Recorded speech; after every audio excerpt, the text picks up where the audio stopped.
Hello, everyone, and thank you for having us. It's a great honor being here and having the chance to discuss with all of you. Feeling we're amongst giants and we're just starting out our own archive.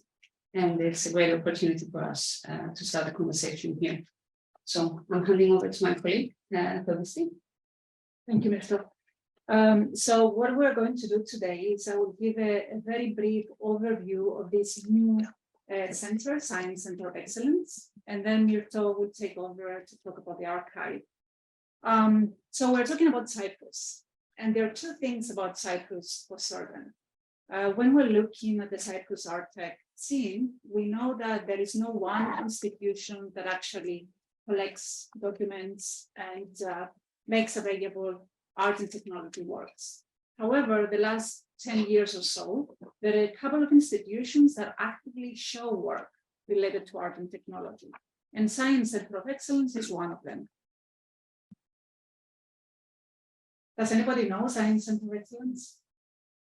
And there is a very good reason. It's a brand new organization. It started in 2018. It's a Center of Excellence. It's not an art institution. And as a research and innovation center, it's a partnership between the three main public universities of Cyprus, Cyprus University of Technology, Open University, and the University of Cyprus. It's coordinated by the municipality of Nicosia, the capital of Cyprus.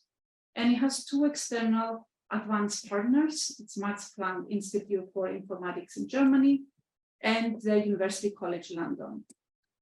Can we go back to one? Sorry. Thanks. Yeah, sure. So the focus of science is interactive media, smart systems, and emerging technologies. However, one of the main strategic areas of the center, and there are four of them, one of them is about art, culture, and technology. In the last few years, we are putting a lot of effort in developing this strategic direction. There are three groups within the center. The center has 19 different research groups. Three of them are playing a very active role in promoting this strategic area. The first one is called Museum Lab. I'm the leader of this lab. And we focus on mainly museums and the idea of digital heritage, arts and technology, the future of technology museums, and we put a lot of emphasis on the ideas of presence and embodiment and multisensory experiences. And we are working a lot with mainly European and national projects. Also, the Museum Lab is hosting a PhD fellowship that looks at museums and archives related to new technologies. And Myrto was the successful candidate. The second group that we work very closely with is ITICA. ITICA, we're the humanities group. They are the more technology group. They work with virtual and augmented reality mainly, but they have been involved in a lot of art and technology projects. They showed work at the Ars Electronica. They hosted an a start artist and also work on different EU projects related to museums and archives. The last group, which is actually not a research group, is the maker space of the center. Focuses on digital fabrication, rapid prototyping, robotics, and it has several labs. It has a wood and metal workshop, it has a media desk, and it also has an exhibition space. There are a lot of things happening. The maker space also hosts artist residencies. There's a call twice a year. It's been the last 2 years this is happening. You can see here a map from the spring application in 2022. You can see we get applications from all over the world. Cyprus is a very nice place to be. And we get about 300 different applications, and we select 2 or 3 resident artists every 6 months. So this is one thing that is happening. The other thing is the WIP Festival. WIP means work in progress. And in 2021, we did a small showcase of art and technology projects. And it was so successful, we decided to do a full-fledged festival. So in 2022, we had the festival with Brave New Humanity. And this year, we're having the 2023 festival, which is even bigger because we got a big grant from the government. Yay. You can see here the barcode to get more information. There is an open call running right now. So you can also send something if you're interested. And the last thing I will say before giving the mic to Myrto is that for the first time, we're trying a new pilot project. And in June, beginning of June, we have another open call for artists in residency. And this time, we're working with the idea of creative placemaking. And we're inviting artists to come and work within the research groups, not at the makerspace, but we've been a part of the research group. And we are monitoring the process through a research project as well. So you can check that out as well. You can see that Science Center of Excellence, even though it's very, very young, we're focusing a lot on these artistic projects, and we are in desperate need of an archive. And this is where Myrto comes in. Thank you, Theopisti. Theopisti summed up really nicely why the need of an archive is eminent at this point. And in fact, we have quite a few projects already in our database, which need to be sorted and outsourced differently and be presented to the broader public. And in fact, it perhaps holds this database the first institutional documentation of any art, science, and technology projects that are taking place in Cyprus. So considering this, we need to proceed with a structured and extrovert archive, which is also being contributing to international efforts that are taking place right in this room, actually, for the effective documentation of these genres and these activities. And the long-term aim is to expand the documentation and contextualization of these projects with a special focus in our locality, which is Cyprus, and for which we have a very limited, let's say, understanding and ecosystem. It's a developing ecosystem. So to achieve this, we're considering certain facts that we need to face. We need to take into account the needs and the challenges of media artwork, consult with the direct stakeholders of these projects, which are the artists, the researchers, the technologists, etc. Consider also the socioeconomic characteristics of the ecosystem itself, because it is dependent on, it's not only an art-related field. We know very well that it has many affinities. And we want to pay attention to the current efforts that are taking place for the interoperability of archival resources. So at the moment, it's the research is driven through my research, and I'm right at the start. I'm aiming to help underpin the theoretical framework and standards of this archive, and it's driven by a qualitative and participatory action research methodology. There will be a website. Oh, I missed a slide, sorry. It's the things I was mentioning before. No, on the slide ahead. Sorry, okay. So, yes, we will have a dedicated website. I'm not sure in which slide I have the mention of the website. That's what I'm looking for.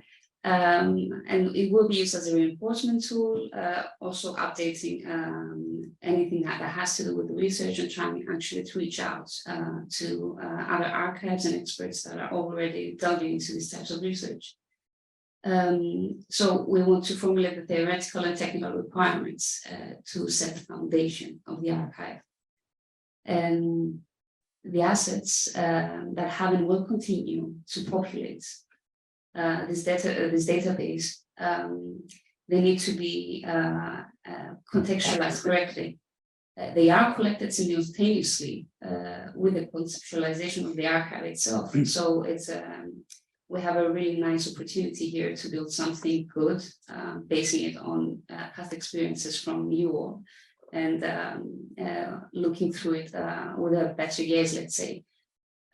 This agile strategy wants to transform it into a preservation tool, an active repository framework, and a dissemination platform. That was the previous slide. Now I found the order. So let me go here.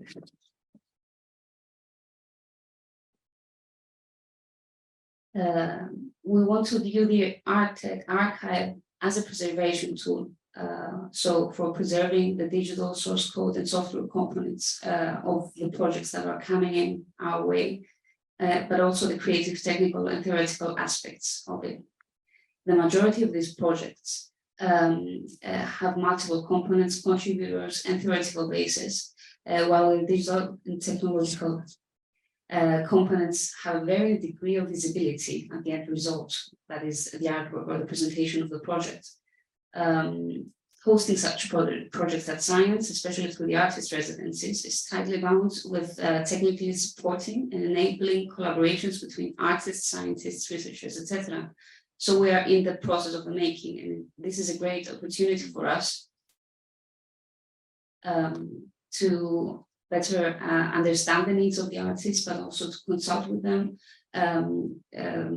give them information about how they could be approaching, let's say, their own archiving processes and the documents that they will be giving to us our way.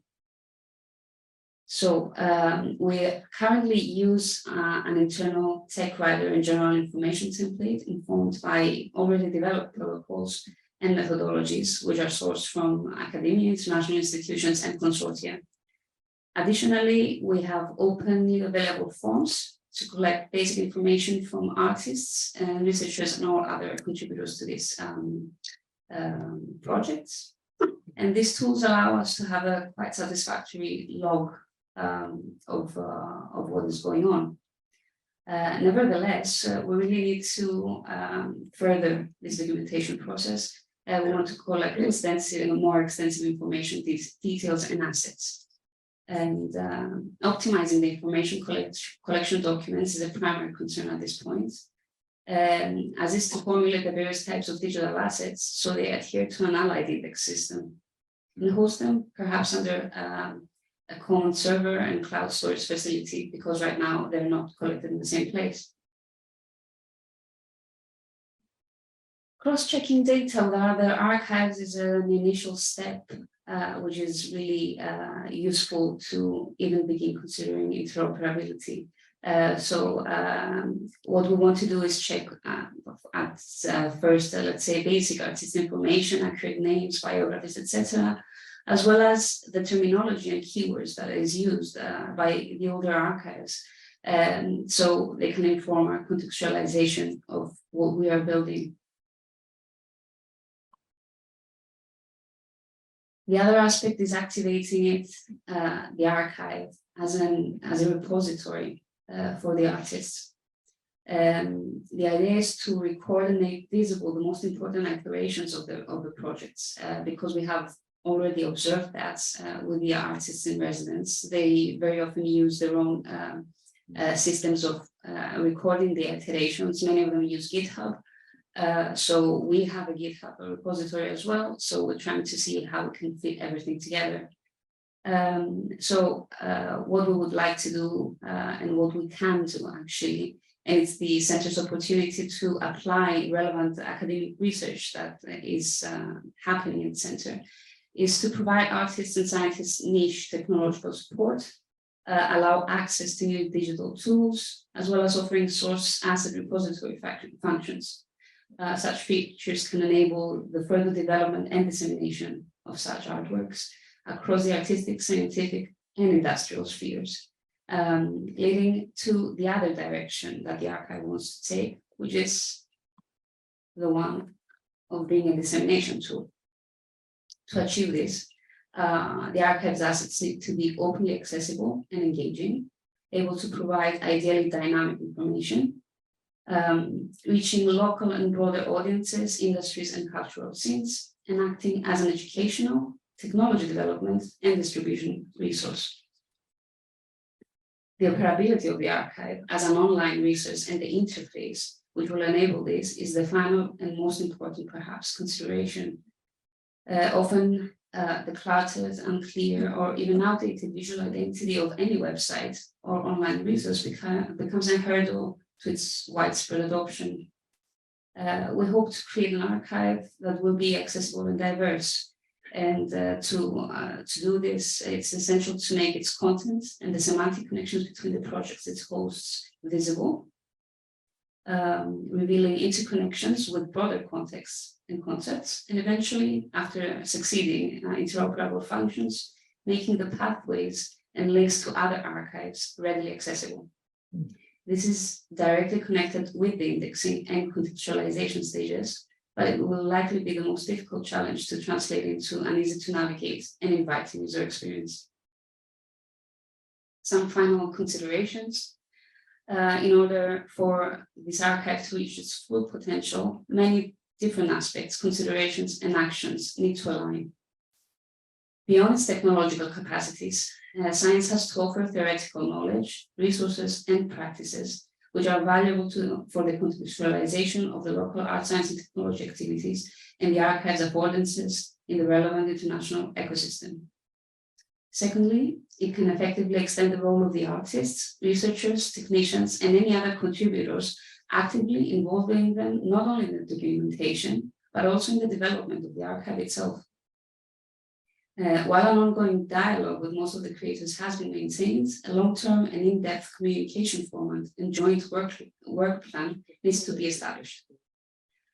Also, it is important to enable a new type of collaborative partnership beneficial for both artists and the archive institution, including reciprocal support and open resources, both for the documentation and production processes.